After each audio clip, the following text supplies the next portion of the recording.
So, welcome. As a forward, I'm going to try to save a bit of time at the end for questions.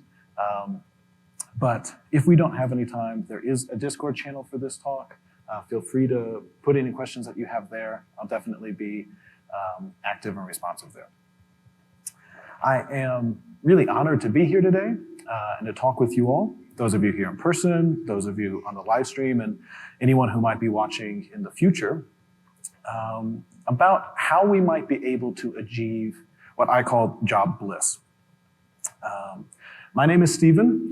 You can find me on Twitter at Fractal Mind, though fair warning, I am more of a voyeur there than an author. I've somehow found myself these days working across 3 different projects. I am first and foremost the head of engineering at Test.io, a company that provides crowd-driven quality assurance testing as a service. I'm also a consulting engineer for Record Shop, which is a Web3 company in the music NFT space. And I'm building Smokestack QA on the side, which is an application to help integrate manual QA into Teams' GitHub pull request flow. But enough about my jobs. Let's get to the topic at hand, which would be our jobs. I think that in every company, with every application, jobs are essential. Because jobs are a key aspect of what your app does, expressed as a distinct unit. And they're powerful, right? You can run them, you can call them from anywhere. They can run asynchronously or synchronously. And most job backends have a retry mechanism built in. But what is a job in this context? It is not an instance of active job. That's not what I'm talking about today. A job is a more generic idea. It's fundamentally a verb in the same way that a model is a noun. And more specifically, it is a verb that represents the change of state in your system. And jobs are state mutations that produce side effects. Right? Since jobs are typically run asynchronously, they can't return a value to their caller. And so return values are not particularly meaningful. So I think we can say that a job is a Ruby class object that represents some state mutation action that takes as input a representation of initial state and produces side effects that represent a next state. And this definition of job encompasses a wide variety of patterns that have emerged in the Ruby ecosystem. Now, for the rest of this talk, I'm going to use the language of jobs and the interface of active job, but these principles that we will be exploring are applicable to all of these various ways of expressing a state mutation as a Ruby object. So, how do we build jobs well? Mike Perham in the Sidekiq documentation reminds us of this key truth. Right? Jobs must be transactional and idempotent. These are the 2 key characteristics of a well-built job. But what exactly do they mean? A transaction is just a collection of operations, typically with acidic guarantees. And the acidic guarantees are the foundational characteristics for correct and precise state mutations. Atomicity guarantees that everything, all of the operations, either succeeds or fails together. Consistency guarantees that the data always ends up in a valid state. Isolation guarantees that concurrent transactions don't conflict with each other. And durability guarantees that once those state changes are committed, they are always committed. Now, because SQL databases give us acidic transactions essentially for free, we can, and I think should, lean on the power and resilience of SQL databases to help make our jobs acidic. As for idempotency, for something to be idempotent, it just needs to be safely repeatable. And most often, idempotency is defined in terms of pure functions, which, while mathematically interesting, is not particularly helpful to us because jobs don't really have return values. What we need is a more practical definition focused on side effects. So I think of idempotency as guaranteeing that the side effects will happen once and only once, no matter how many times the job runs. And since most job backends have retries built in for free, if we can make our jobs idempotent, we can lean on the power of this retry mechanism to ensure eventual completion and eventual correctness of our systems. So the core idea I want to explore with you all is how a class like this, a job run model, can be used to provide flexible ways to create jobs of various levels of complexity with these characteristics of transactionality and idempotency. So Nathan Griffith provides an excellent overview of how to write transactional and idempotent jobs in his RailsConf talk from earlier this year. I highly recommend that you check it out. And I will be summarizing his key points here. And he's also here, and that's exciting for me. His examples are save methods of synthetic models, but the principles are the same. And based on our definition of a job, his save methods are jobs in the making. He hones in on 5 core characteristics of resilient jobs. They use a transaction to guarantee atomic execution. They use locks to prevent concurrent data access. They use idempotency and the retry mechanism to ensure eventual completion. They ensure that enqueuing other jobs is always co-transactional. And they split complex operations into steps. Now, I wholeheartedly agree with this assessment. But what I want to explore today is how we can build more generalized tools and patterns to help us more easily ensure that our jobs are conforming to these principles. So let's consider Nathan's list and work our way through it and explore how we can build a tool set for writing truly acidic jobs. So let's start really briefly with the first 2. How can we build transactional jobs generically and flexibly? By using a database record representing this particular job run, we have a mechanism for a database transaction that can be used in any job, and we can mitigate concurrency issues by locking the database row for this particular job run. And this is important because even Sidekiq, the titan in the Ruby job backend world, makes only an at least once guarantee of doing that job. But this first step to making resilient and robust jobs, jobs that are transactional, allows us to ensure that every job can wrap the core operation in a database transaction and use database locks to mitigate concurrency issues. And this is going to provide the foundation for our acidic jobs as we move forward. The next consideration, though, is how we take transactional jobs and make them idempotent. For a job to be idempotent, it requires being able to uniquely identify the unit of work being done, and therefore the unit of work that might be repeated. If we consider an example of running a balance transfer job with the same arguments, the core question for building idempotency is, what is the correct resulting state? That is, how do we tell when the system is executing a job multiple times invalidly versus when the system is executing a job multiple times validly? Right? We have to remember that most job backends give us only an at least once guarantee of jobs being run, which means they can be run multiple times. There is such a thing as invalid multiple execution. I think that there are basically 2 different ways to make your jobs have a sense of uniqueness. You can either treat each run of the job as a unique entity, or each execution of the job as a unique entity. What do I mean? So let's imagine our job run model has a uniqueness constraint on the union of job class and job ID, and it keeps track of when job runs are completed. With just a bit of boilerplate, we have a job that once enqueued will only ever execute the operation once, no matter if Sidekiq picks that job off the queue multiple times. And this approach treats each separate enqueuing as a valid enqueuing, even with duplicate arguments. And so when using this strategy for job uniqueness, we trust each enqueuing, but we are wary of dequeuing. But we could imagine not even trusting enqueuing, and this would be the second strategy. Consider instead that our job run model has a uniqueness constraint on the union of job class and job args.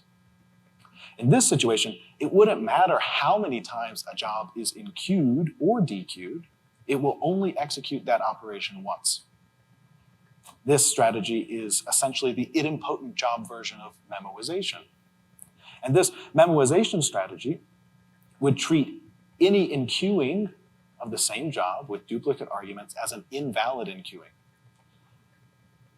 Now, this strategy is more cautious than the first, but that doesn't make it necessarily better. There are certainly units of work that rightfully should do the same thing multiple times. And even in our balance transfer example, it's perfectly reasonable to expect that John might give Jane $10 now, and then later, 10 seconds later, 5 minutes later, 5 months later, give Jane another $10. But with a bit of work, we could build a job concern that allows each job to declare how it should be uniquely identified, all while still relying simply on our job run model. Such an approach would allow us to make our transfer balance job behave in whichever way was correct for our system, whether that is allowing the system to enqueue multiple jobs with the same arguments, or if the job was uniquely identified by its arguments, to constrain the system to only execute the operation once, even if enqueued multiple times. Thus, we could use our job run class as the foundation for building transactionality and idempotency into our jobs. Now, thus far, we have only considered jobs whose operations are simple database writes. And often, our jobs obviously need to do more. One of the most common additional tasks required of jobs is enqueuing other jobs. We could imagine that after transferring balance, we need to send out email notifications to both parties. Now, as it stands, this code is susceptible to some problems. The first problem is that Sidekiq could simply be too fast. It could enqueue the job, dequeue the job, and execute the job before the original job's transaction has committed. And because our outer job is acidic, that second job won't be able to see the state of the database inside of that transaction until the transaction commits.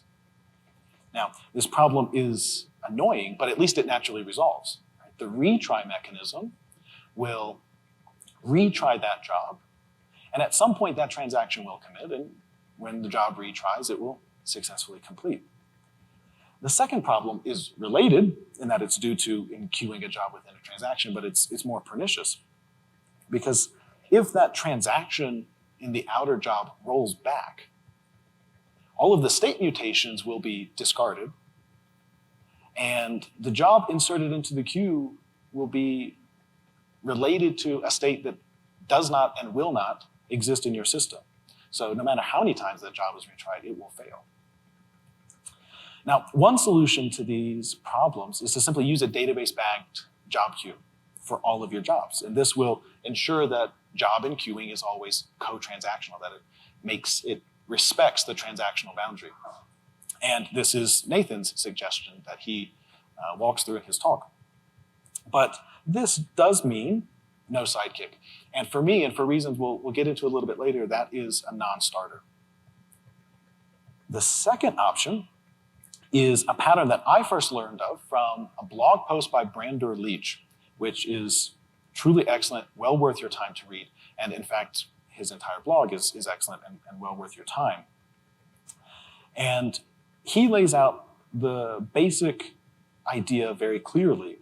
We make job enqueuing co-transactional by staging jobs in the database first, and then once the transaction commits, enqueuing them into our standard job backend. So what if we could make it as easy to stage a job as it is to enqueue a job. Now, I was actually a little bit surprised at how little code was needed to achieve this. For our example, we can extend action mailer message delivery to add a method to stage the job in a database record. Our custom delivery method does a bit of work to handle the different kinds of action mailer deliveries, but at its heart, all it essentially does is create a new database record, which will respect the transactional boundary of the outer job. And that database record can then enqueue the job via a simple active record callback. Interestingly, Nathan and Brander both presume that this pattern requires an independent process to destage jobs and then to enqueue them. But with a little bit of active record magic and a little bit of safety that is not in these code samples, I think we can have our cake and eat it too. And I think we can use transactionally staged jobs to keep the acidic guarantees provided by our database transaction.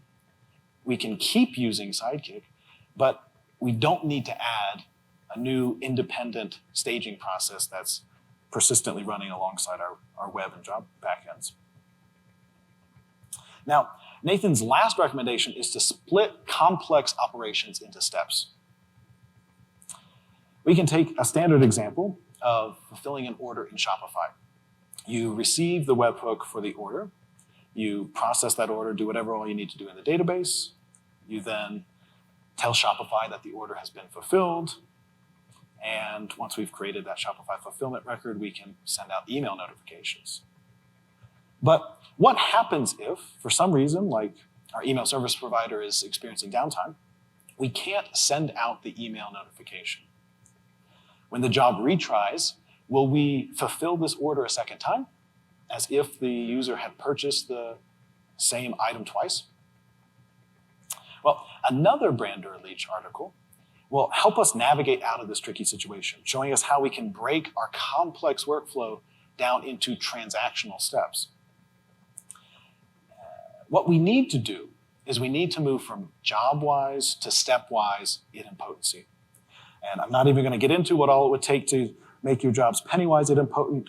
We will stay focused on the simpler task of stepwise idempotent workflows. We can imagine leveraging the power of our job run record by simply adding a recovery point column to the record. This recovery point allows us to track which steps in the workflow have successfully been completed. So if we presume that our job record is created with the value initially set to start, all we need to do is, inside of a transaction, do whatever work we need to do, update the recovery point to whatever the next step is, and guard the execution of this block with the recovery point representing that unit of work. For the next step, we do the same thing, switching out the recovery points. If the recovery point is now fulfill order, inside of a transaction, do the work, and then update that record to the next recovery point. And then at the end, same guarding mechanism, we just set the recovery point to finish. Now, this works, but it requires us to come up with consistent names for our recovery points and to wrap each of our steps in this boilerplate. Imagine if instead we could have one workflow job that provides a clear overview of all of the steps and how they flow, and is stepwise idempotent, but doesn't repeat the boilerplate of the job lock transaction and the recovery key updates. We could imagine a relatively simple heart to another job concern that provides this DSL, where the essence is simply to call the step method, update the job record recovery point within that transaction, and do all of that with a guard at the top. Here again, our job run class and our locked database transactions allow us to increase the power and flexibility of building resilient and robust jobs. We have been able, I think, to move the acidic guarantees provided by our database transactions down into each individual step of the workflow. But we've also allowed the workflow to be stepwise idempotent. Now, the problem with stepwise idempotency like this is that all work is done sequentially in the same worker, in the same queue. And for a lot of problems, that's sufficient, but for some problems, it isn't. What if we have work that can and should be done in parallel, or we have work that is better done on a different queue? For example, what if instead of blocking our workflow queue that's handling this primary workflow job with external API calls to Shopify, what if we could simply call a job that runs on a separate queue with a lower priority, but we need to ensure that we don't move on to step 3 and we don't start sending emails until we have successfully made that Shopify API call. Can we do this? Well, we can.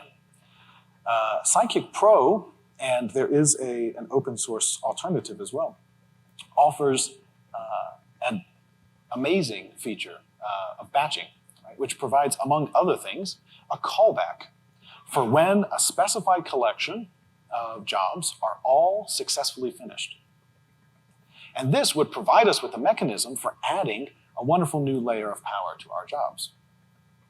It would allow us to define steps that have parallel executing jobs, but the step is still blocking the flow of the workflow without the job actually blocking I/O, right? Oh, yeah. We could have a 3-step workflow that actually executes the second job on a separate queue, allowing our primary workflow job in our primary queue to start another job in parallel. But we can also ensure that that first workflow doesn't move to step 3 until step 2 is completed. I actually, as an aside, discovered this about a week and a half ago. And it blew my mind, and I had to restructure the entire talk because this is awesome. By leveraging the power of Sidekiq batches, we can have parallel, separately queued jobs still be used within a multi-step workflow that stays serially dependent while allowing for, this is a Latin term, this is particularly fancy, this is not a typo, very intentional, parallelizatino. It's jargon. Okay. I am working to gather together these various techniques and tools for building increasingly complex jobs, all while maintaining transactionality and idempotency in a new gem that I'm calling, well, you might have guessed it, acidic job. It's still in a pre-1.0 state, but we are using it in production in all of my projects successfully. But I have no doubt that the community, that you all and you all, could help me immensely to bring this to 1.0 and to provide the Ruby ecosystem with a powerful and flexible tool set for building resilient, robust, and acidic jobs. Thank you.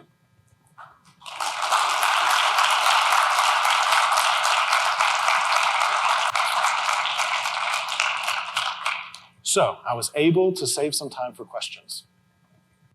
Yeah, so the question is, why break it down into steps instead of creating multiple jobs? And I have a slate of about 10 slides that I excised answering that question. So the core problem is that if you break them down into separate jobs, in the naive version, at the end of each job, you have to enqueue the next job, which means if I ever need to do that unit of work separately, I can't. So to give myself the ability to sort of have these Lego blocks of execution I might want to run from the command line to do some hot fixing in production, right? I need to now separate out the operation job, and I also then need to have this step job that does the operation job, calls it synchronously, and then enqueues the next job. And so for every step in my workflow, I need to have 2 jobs. And I don't get to have the overview of what is this workflow. Like, what am I doing? I have to trace through, in our example, it would be 6 files to see what the workflow is, and I don't have a single source of truth that says, we're doing this unit of work, which requires us doing this thing, then that thing, then that thing, with clear names. It can certainly work, and I think that it makes sense to do it in certain situations. But for me personally, I have found that having that map of the workflow provides an immense amount of clarity, and that clarity has a lot of knock-on positive effects, I think. Did I understand correctly that you want a database tables backing some of these jobs to take advantage of SQL acidity? Yes. Okay. Quick follow-up question to that. I'm just concerned enterprise scaling, millions of database records. Do you have any suggestions around that to mitigate that? Yeah, so there are 2 things. So one, we can look at database records for just job runs. What I'm currently doing is I have a periodic job that just cleans up jobs that are finished, so I know that they have succeeded, that are like, pick a window, over 1 month old, 3 months old. For staged jobs, I actually keep 2 different tables right now. I'm thinking about whether or not we can merge them, but for staged jobs, there's a bit of extra magic to ensure that we only delete them once they have definitely been executed, and not just, I think I've enqueued it, I've told it to be enqueued, and now I'll delete the record and I can't come back.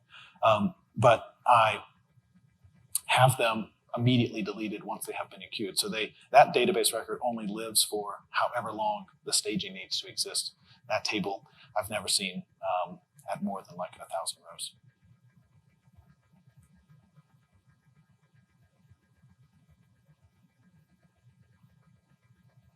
Well, if you have any other questions, as I said, you can come to the Discord channel. There is also a Birds of a Feather Discord channel that Nathan created for talking about resiliency in active job.